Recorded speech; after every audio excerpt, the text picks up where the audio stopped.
This is the Louie T Network.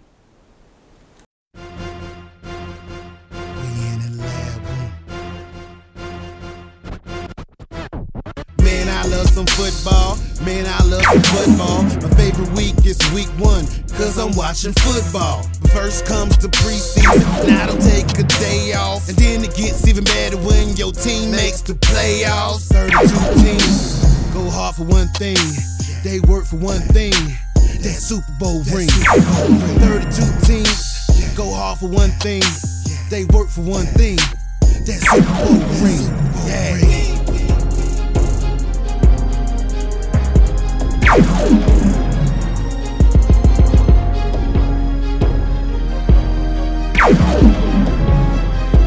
We in the lab room.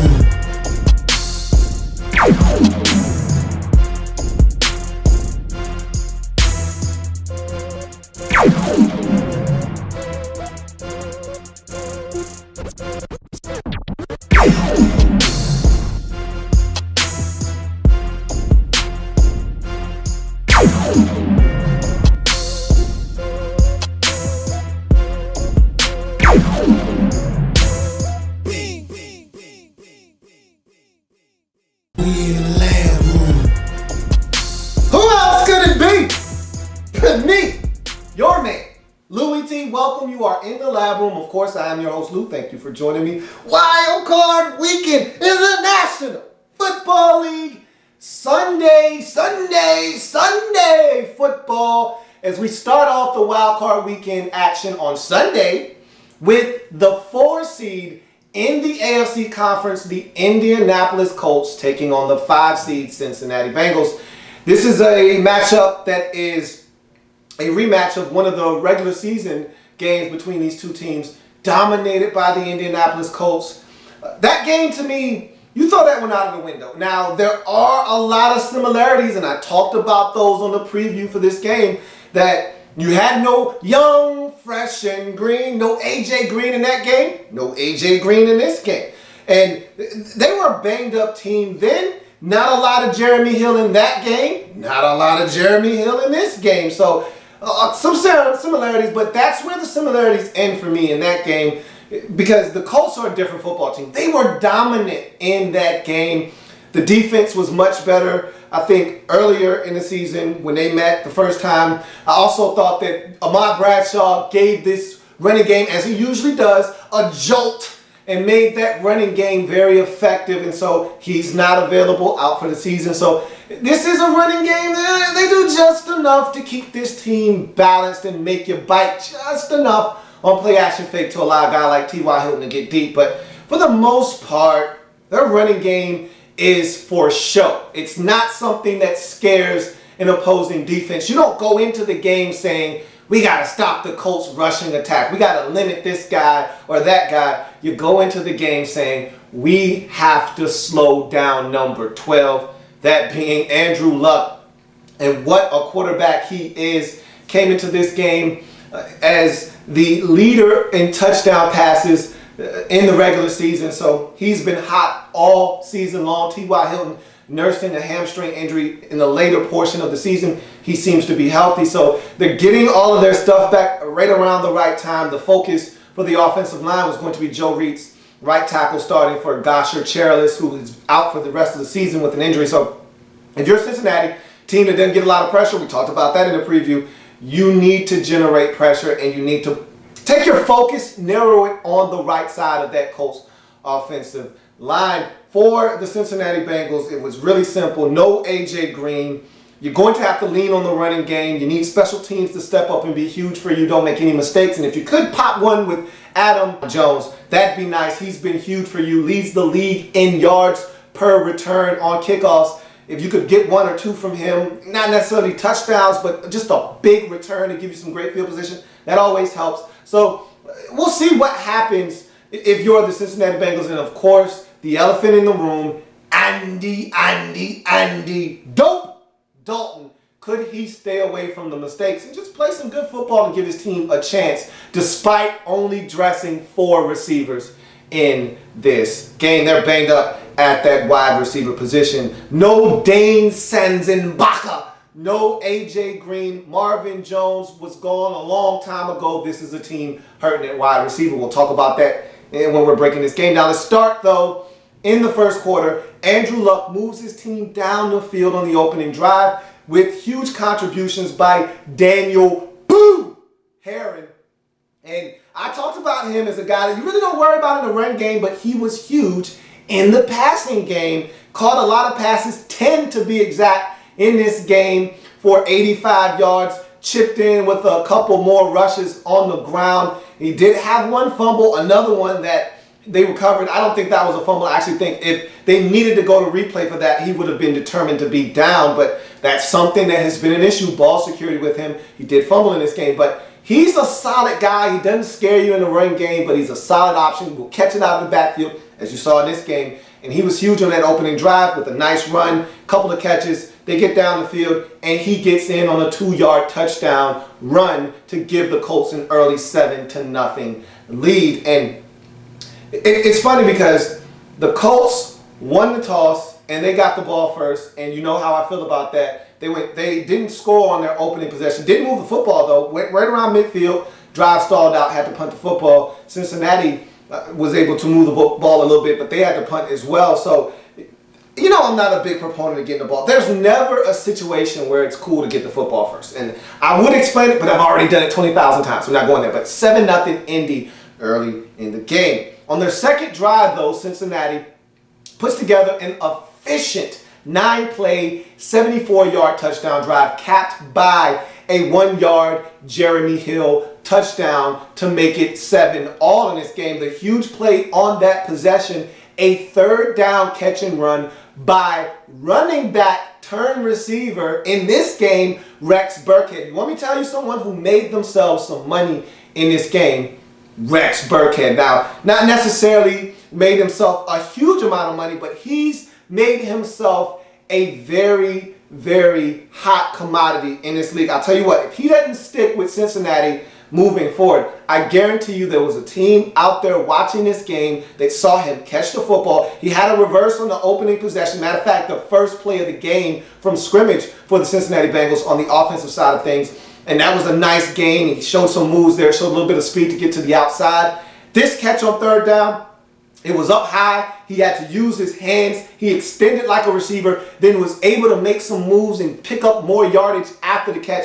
Very impressive. That's something that teams value, a guy that out of the backfield can not only run, but can catch it as well. If he can block too, I tell you what, I don't know if Rex Burkhead has a huge shelf life in the National Football League or not, but I tell you what, guys like him usually find homes in this league and stick around for a while. That was impressive for him to be not just as a slot guy, not catching up. He was out wide against cornerbacks playing some good football. That's impressive, Rex Burkhead. My friend, that is how you stick around in the National Football League at 7-all after the touchdown by Jeremy Hill. We go to the second quarter, knotted up at 7.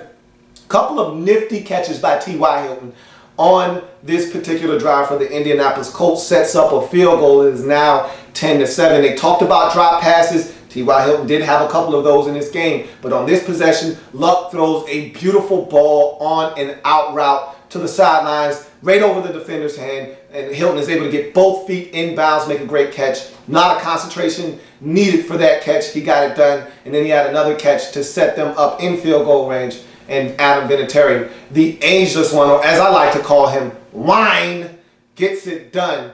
He ages. With time, he just gets better. That's why I call him Wine. And he knocks it home. It's 10-7.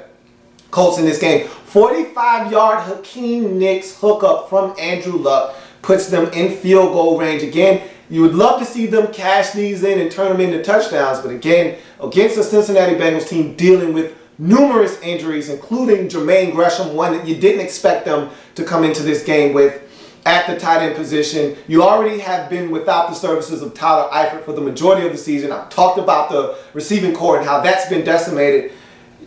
There's not a lot of options for Andy Dalton to throw the football to in this game, so if you're the Colts, just get points. You'll get in the end zone eventually. Andrew Luck in this offense is too good to not get in the end zone eventually, but just get some points. And that 45-yard hookup with Hakeem Nicks, who sometimes it's easy to forget he's even on this roster. With all of the guys that they have, whether it's T.Y. Hilton or the guy that I love, and I've been talking about him all year. This goes back to my draft wrap-up series that I did with the Colts, Dante Moncrief. I said that he's got #1 receiver written all over him. This was coming into the league. I said he just needs to become a more polished route runner. He can catch the football. He's lightning fast. He's 6'2", 215. So that's already a #1 wide receiver body right there. I said the best thing that could happen to him is getting up under the wing of one Reggie Wayne. If he can learn how to be a professional from Reggie Wayne, this kid's got everything you're looking for. And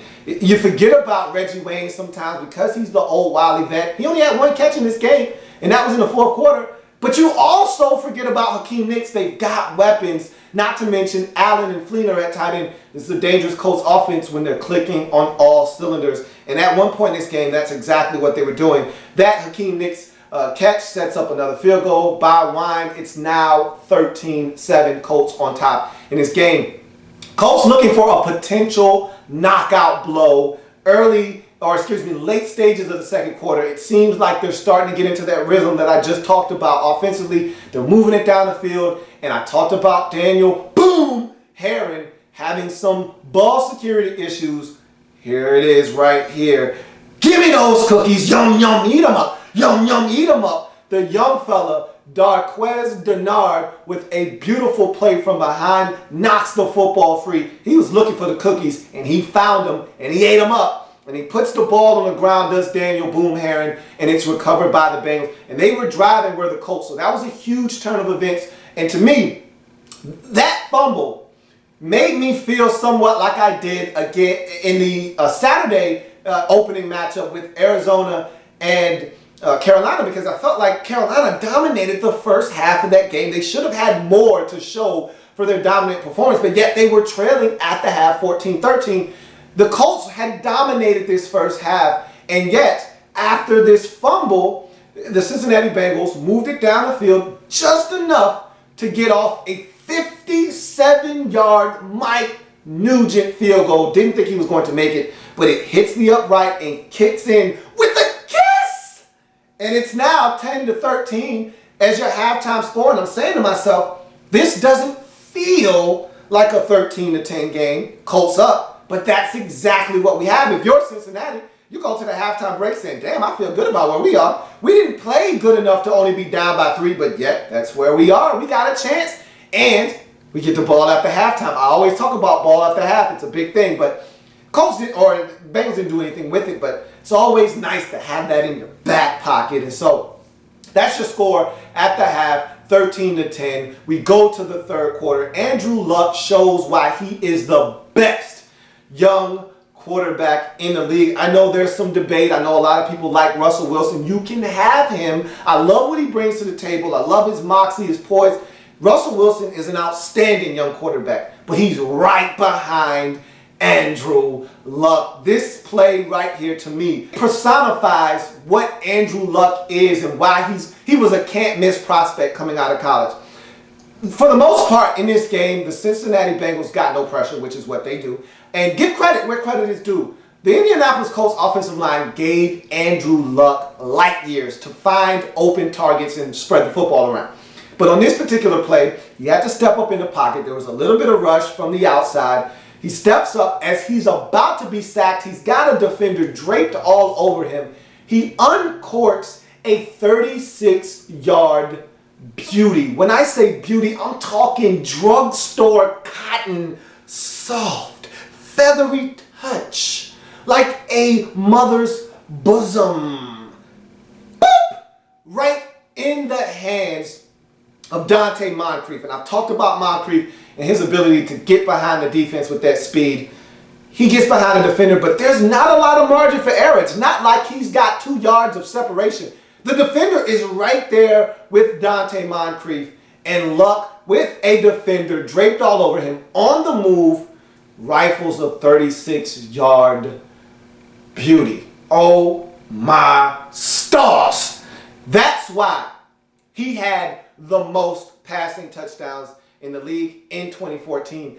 That's why, soon enough, this guy will win a Super Bowl title. If the supporting cast, the defense, and the running game, and all of those components can match what he brings to the table each and every single week, this Colts team soon enough will be in that game. And again, it won't be long before Brady and Manning aren't here anymore. I mean, keep in mind, those guys aren't going to play forever. He's not going to have to go through New England and go through Denver forever. At some point, they're going to pass the torch.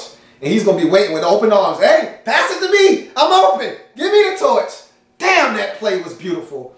And that gives the Colts a commanding, because again, Cincinnati, no offensive weapons. What do you want them to do? It's 20-10. At this point, you're thinking, man, hey, Cincinnati, you're in the danger zone. You shouldn't be alone. This is not where you want to be. Colts offense getting into that rhythm. I talked about them hitting their stride at one point in this game. This is it. They were in a rhythm. They could do no wrong offensively. And the injuries started to hit that Bengals offense. You could see they were struggling. In the second half, they got nothing going at all offensively. And it really wasn't the fault of anybody. It was just not enough stuff on the field. It's only so much you can do with what they had on the offensive side of the football available to them in this game. And so you saw the end result for the Cincinnati Bengals as they went 3 and out numerous times in the second half. Meanwhile, the Colts started to ratchet it up offensively, and they actually move it down the field. Luck with passes to Boom Herron, also T.Y. Hilton, and finally Kobe Fleener for a touchdown, or at least that's what we thought. Later on, we find out block in the back on Dante Moncrief erases the touchdown. Half of that play counted, though. It ends up 1st and 2 from the 8-yard line. Colts end up having to settle for a field goal, which to me was a saving grace for Cincinnati at the time, because if they scored a touchdown there and it's 27-10, game's over. Game's done at that point, but the field goal keeps it at 2 touchdowns, keeps it at a respectable distance, and keeps it from being a 3-score game. So you're down 23-10 after the wine chip shot field goal. Makes it 23-10. We go to the fourth quarter, and if you're Cincinnati, now's the time. If you're going to do anything, if you're going to show any life, now's the time to show it. There's nothing in the tank for this depleted Cincinnati Bengals football team as Wine adds a 52-yard field goal to the scoreboard, makes it 26-10. And I just want to mention a couple of guys that I thought stood out in this game for the Indianapolis Colts. Daniel Boom Herron, huge game. Over 140 all-purpose yards, including 10 catches on the day. You also had the cornerback show up. I thought that Vontae Davis tackled magnificently in this game. And remember, they talked about it. He had that big shot on running back Giovanni Bernard. Earlier in the season when these two teams met the first time, he had another one of those. He was tackling. He was out there hitting. He was aggressive. So was Greg Toller on the other side. If you ask me, you say, hey, who's got the best cornerback tandem in the league? I'm going to Indy. You know, I've talked about, and look, you know what? I don't know. I take that back. It's Denver and Indy for me. That's where my money is. You pick between those two. A lot of people like talking about the Arizona Cardinals. I'm not a big Patrick Peterson fan. So I'm telling you, these Colts boys, they play ball, and also Jarrell Freeman played like a man possessed. There was one, he had 2 sacks, 1 forced fumble on one of those sacks. And then there was one play that stuck out for me. Giovanni Bernard on the 3rd and long situation catches the football. Looks like he's got a little bit of space to turn up the field. And Jarrell Freeman hawks him down and stops him about 6-7 yards short of the first down. But again, a lesser linebacker, Giovanni Bernard, finds a way to get up that sideline, beats him in a foot race. Not happening to Jarrell Freeman. That guy is athletic. He plays with energy. Love that guy. Love this Colts defense in this game as they get it done. 26-10. Dominate the Cincinnati Bengals. This wasn't on Andy. That's refreshing to say. Even though it's another postseason loss for Andy Dalton. His 4th of his career. 0-4 in the postseason. We know about his struggles. This wasn't on him. This isn't like 2012 where they lose 19-13. I still haven't forgiven him for missing A.J. Green in the end zone, which would have given them the win there late in that ball game. This isn't on him. This wasn't a bad Andy game, bad throws. He didn't have any help. Andy didn't make any mistakes. I actually thought he played well. I thought he gave guys opportunities to make plays, and they just didn't make plays. I mean, what can you do when you're down to 4 receivers? You bring up Kobe Hamilton from the practice squad. I mean, what are we doing here, guys? What are we doing? So this wasn't on Andy. This was a team failure, and you just didn't have all of your bullets in your gun if you're Cincinnati. Meanwhile, the Indianapolis Colts move on to Denver in the divisional round of the postseason. They lost in week 1 to the Denver Broncos. Different Broncos team, different Colts team. We'll see what the results end up being. As we'll come back, we'll preview all of the games later on in the week, but Colts get it done 26-10, move on to the divisional round. That's going to do it for this Sunday wild card weekend matchup. It happens in the National Football League, whether big or small. We cover it all here in the lab. And come back and join me as I continue to break down all of the playoff action in the National Football League season. In a bit, we got one more game to discuss. In the lab room.